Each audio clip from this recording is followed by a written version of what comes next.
What happens when a young boy injects butterfly remains into his body? This isn't a myth or a rumor. It's a real medical case study that left doctors in shock. Stay with us as we uncover whether he truly became the butterfly man, or if this dangerous experiment ended in tragedy. It began like any ordinary day in the small town of Planalto, in Bahia, Brazil. But by the end of it, a young life would be lost in one of the strangest medical cases doctors had ever seen. 14-year-old Davi Nunes Moreira suddenly fell ill. He started vomiting, felt extremely weak, and even struggled to walk, developing a limp that alarmed his family. His father, worried and desperate, rushed him to the nearest hospital. At first, no one knew what was wrong. The boy looked like he could have food poisoning, maybe an infection, or perhaps a minor injury.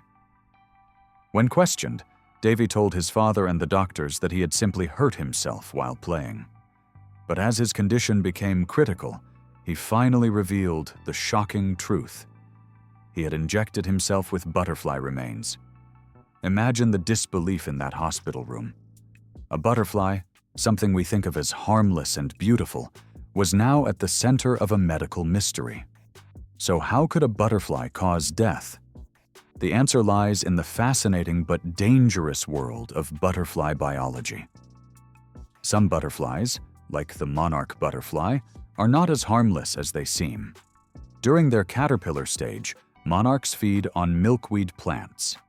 These plants contain a poison known as cardiac glycosides, chemicals that can interfere with the human heart, causing nausea, vomiting, weakness, and even cardiac arrest. Normally, butterflies pose no threat to humans, but when their remains are injected directly into the bloodstream, the danger multiplies. The body isn't designed to handle insect tissues or fluids. Along with possible toxins, those remains carry bacteria, fungi, and other contaminants. Inside the bloodstream, this foreign matter triggers two deadly reactions: poisoning from the toxins and infection from the microorganisms. The immune system goes into overdrive, attacking not just the invaders, but also damaging the body's own tissues. This is how septic shock begins.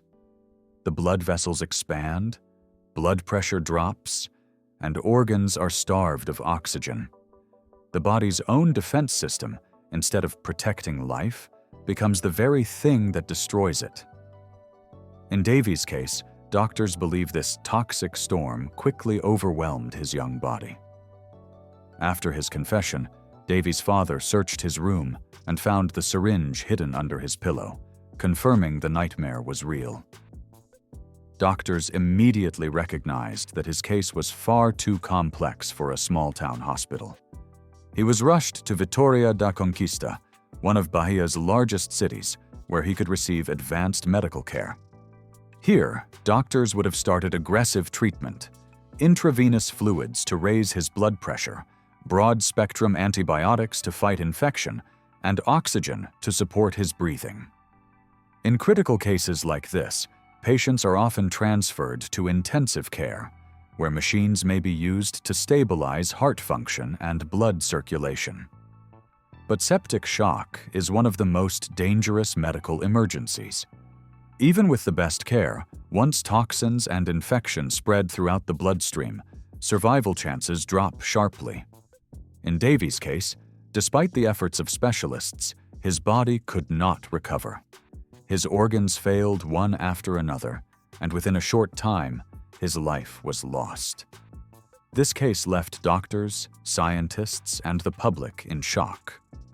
A butterfly, usually seen as harmless, even symbolic of life and beauty, had been injected into the bloodstream of a young boy, leading to his tragic death.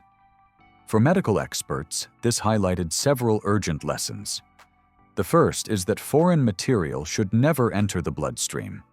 The human body is extremely sensitive to outside proteins, bacteria, and toxins. Even a small amount can unleash a deadly chain reaction. The second lesson is about awareness. Teenagers are naturally curious, and in today's world, they are also influenced by online trends and viral challenges. While investigators are still exploring whether Davy's act was linked to an internet challenge, his death is a reminder that young people often underestimate the real dangers of such experiments. Finally, this case shows us the terrifying power of septic shock.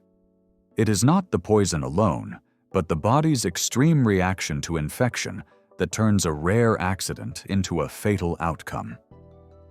Doctors fight septic shock every day in hospitals around the world, and it remains one of the hardest conditions to treat successfully.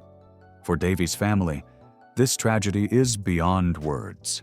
A boy full of life and curiosity is gone, and a butterfly, normally a symbol of innocence, became part of a heartbreaking story.